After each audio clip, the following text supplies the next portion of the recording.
नमस्कार साथियों, स्वागत है आप सभी का एग्री पाठशाला 24/7 के आपके अपने इस यूट्यूब प्लेटफॉर्म में। दोस्तों, आप सभी के लिए आज बहुत ही महत्वपूर्ण सूचना मैं लेकर इस वीडियो में आया हूं। मैं आपको बता दूं कि माननीय कृषि मंत्री जी को अब थोड़ा थोड़ा एग्रीकल्चर के छात्रों के प्रति लगाव बढ़ रहा है, क्योंकि उन्होंने अपने ही एक फेसबुक के ऑफिशियल पेज पे जो हम लोगों की एग्रीकल्चर टेक्निकल असिस्टेंट की वैकेंसी लंबे समय से अभी तक चर्चा में है, उसके विषय में उन्होंने कुछ सूचना दी है, उन्होंने कुछ जानकारियां दिया है। वो कुछ अपनी अंतरात्मा की अभिव्यक्ति प्रकट किए हैं कि हम इसके विषय में क्या क्या चीज़ें कर रहे हैं और क्या हम चीज़ें आप लोगों के लिए अब कर सकते हैं। तो दोस्तों, हमारे इस चैनल पर आप बने रहिएगा। मैं आपको एक एक चीज़ जो उन्होंने कहा है माननीय कृषि मंत्री जी द्वारा, तो मैं आप लोगों को बताने जा रहा हूं। हाँ, आप लोग अगर हमारे इस चैनल से नए जुड़े हों दोस्तों, तो इसको पहले आप सब्सक्राइब कर लीजिएगा, क्योंकि यहाँ पर कोई फेक जानकारी नहीं दी जाती है। ये आपके ही भाई का चैनल है, आपके ही कृषि के एक छात्र का चैनल है, तो इसको सब्सक्राइब कर लीजिए। आगे का कोई भी इस तरीके का इन्फॉर्मेशन जो होगा हम आपको देते रहेंगे। तो चलिए साथियों, जैसा कि आज लोगो भी हमने वही बनाया है कि भर्ती का रास्ता साफ। बिल्कुल, अगर माननीय मंत्री जी अब इच्छा प्रकट कर दिए हैं कि हम चाहते हैं कि वैकेंसी आ जाए, बच्चों के हित में भी है, तो ये हो सकता है कि भर्ती का रास्ता साफ हो गया है। तो चलिए आगे देखते हैं साथियों क्या इन्होंने कहा है। ये इनके अपने फेसबुक के ऑफिशियल पेज पर साझा किया है, आप जाकर वहाँ पे भी देख सकते हैं। ये सारे जो बड़े बड़े उच्च लेवल के अधिकारीगण बैठे हैं, इनके द्वारा बुलाए गए हैं। इन्होंने एक मीटिंग बैठाई है एग्रीकल्चर टेक्निकल असिस्टेंट की भर्ती के विषय में। तो चलिए देखिए क्या कहते हैं साथियों। उन्होंने कहा कि आज अपने कार्यालय में कृषि तकनीक सहायकों के लंबित भर्ती के संदर्भ में अधीनस्थ चयन आयोग के अध्यक्ष श्री प्रवीण कुमार जी, आयोग के सचिव कृषि सचिव एवं श्री राजशेखर जी, अपर निदेशक NIC। जैसा कि आप लोग जानते होंगे साथियों, जो भी वैकेंसी का नोटिफिकेशन जारी किया जाता है NIC के द्वारा ही जारी किया जाता है। राष्ट्रीय सूचना विज्ञान केंद्र, जिसको आप कहते हैं नेशनल इन्फॉर्मेटिक सेंटर, तो उसके साथ भी तथा अन्य अधिकारियों के साथ बैठक कर कृषि तकनीकी सहायक भर्ती 2020-21 और 2022-23 के भेजे गए अध्याचन और उसके प्रगति के संदर्भ में समीक्षा की।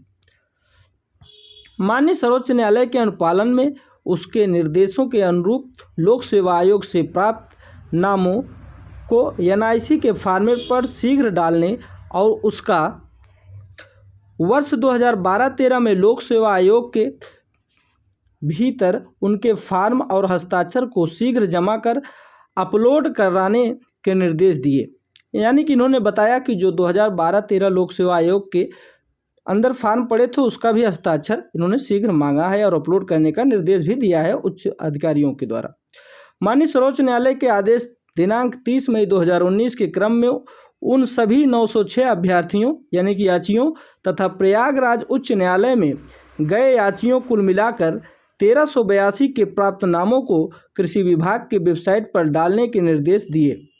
इसके उपरांत 2 हिंदी और 1 अंग्रेजी के समाचार पत्र में विज्ञापन वेबसाइट के साथ डालकर विज्ञापित करके निर्देश दिए, जिससे यदि उस समय का कोई माननीय सुप्रीम कोर्ट या हाई कोर्ट में गया हो, उसका नाम सूची में नहीं हो, तो उसे समय सीमा के भीतर अपने प्रमाणों को दे दें, जिससे उन्हें भी भर्ती में या भर्ती परीक्षा में भाग लेने का अवसर मिल जाए।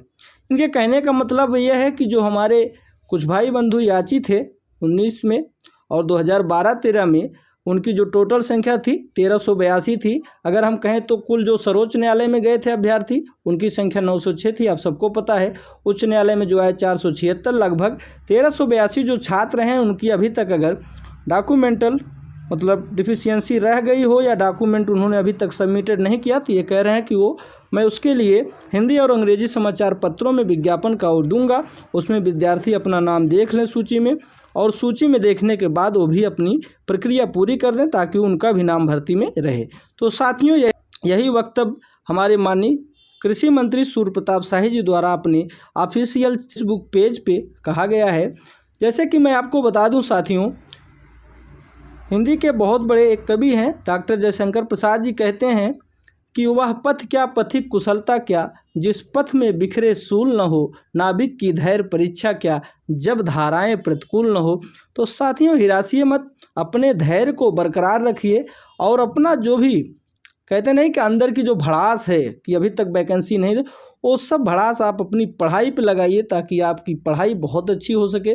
भर्ती आनी तय है, 2022 के पेट से ही आएगी। ये अपनी मेहनत में कटौती मत करिए, पूरे जी जान से लग जाइए, एकदम 100% अपनी पढ़ाई पे अपना समय लगा दीजिए, क्योंकि वैकेंसी आने के बाद साथियों मात्र 2-3-4 महीने ही समय मिलता है। और AGTA अब इतना आसान भी नहीं कि आप 1 महीने का कोर्स करके या 2 महीने कोचिंग करके इसमें अपनी पूरी संघर्ष के साथ परीक्षा निकाल सकें, ऐसा कुछ नहीं होगा। लेकिन हाँ, अगर लगातार अभी से आप मेहनत कर रहे हैं तो पक्का आपको सफलता मिलेगी। तो आज यहीं तक दोस्तों, आप लोगों का बहुत बहुत धन्यवाद। Thank you so much, all the best.